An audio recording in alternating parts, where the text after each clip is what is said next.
Ladies and gentlemen, a chant, a member of our community, Arnold August. We're going to be talking about truth and reconciliation as we are celebrating that this month, in particular on September 30th. So when you hear truth and reconciliation, in particular reconciliation, how does that hit you? I mean, it hits everyone a little bit differently as we hear it, but how does it hit you? Well, it makes me think of my family that went through it, and 4 members are gone, but they suffered a lot. And Bernice and Louis and Janice they're still suffering yet because they don't want to, they're still mad at God, and that's just typical of First Nations that went through that. And I've been to many communities across Canada, and I think of all the people I met and how they must have had the same things that happened to them. And since some of them they have, in Winnipeg, they have formed gangs like the Indian Posse, and because, that's the only way they feel protected. Yeah, there's quite a few gangs that have propped up.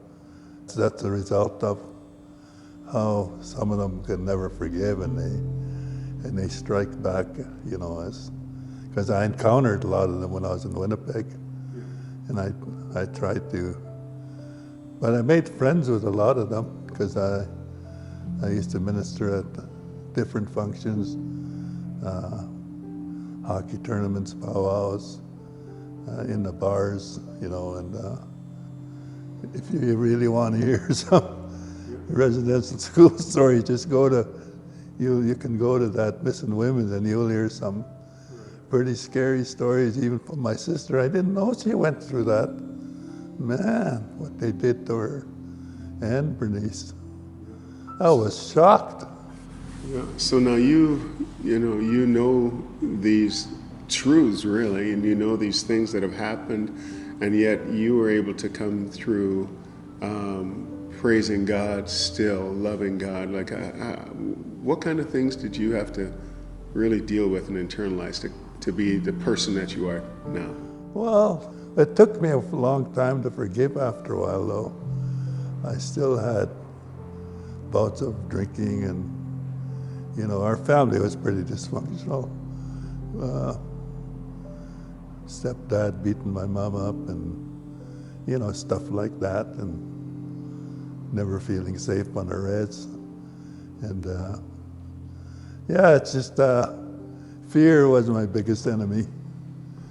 Fear, and I always have some PSD bouts every now and then because of the sexual abuse and beatings and bathtub treatments and kneeling in the bathroom all night, and never know when they're gonna strap you, And Father Noonan used to play games with we had 4 posts there, and he'd come in with a 2x4, and okay, then we're gonna play a game of tag.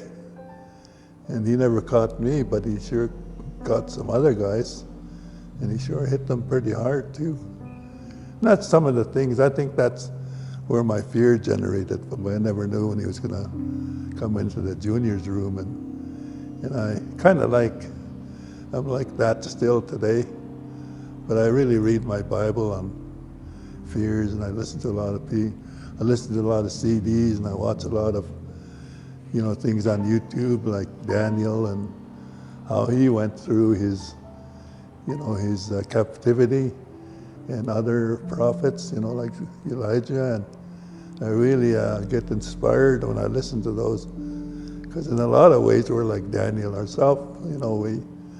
We're under a government, but it's the way how Daniel was.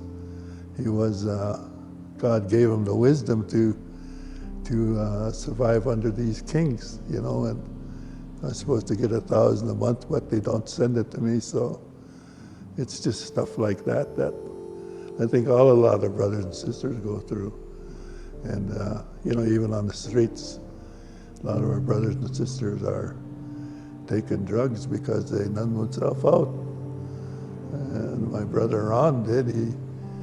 he numbed himself out. He drank so much he died on it.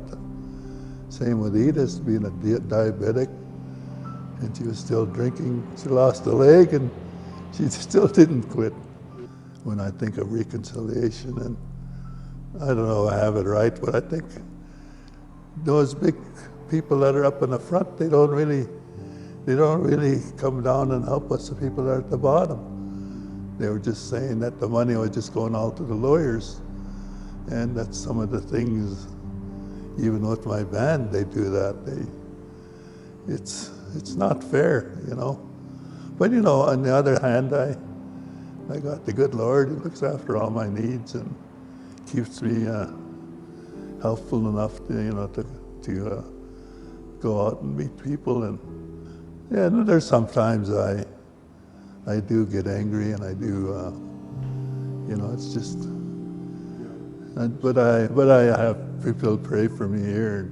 The real answer for reconciliation is to just really have us all together, like what you guys are doing now. Just pray for one another, and pray for the nation, pray for our leaders, you know, and pray for the homeless people.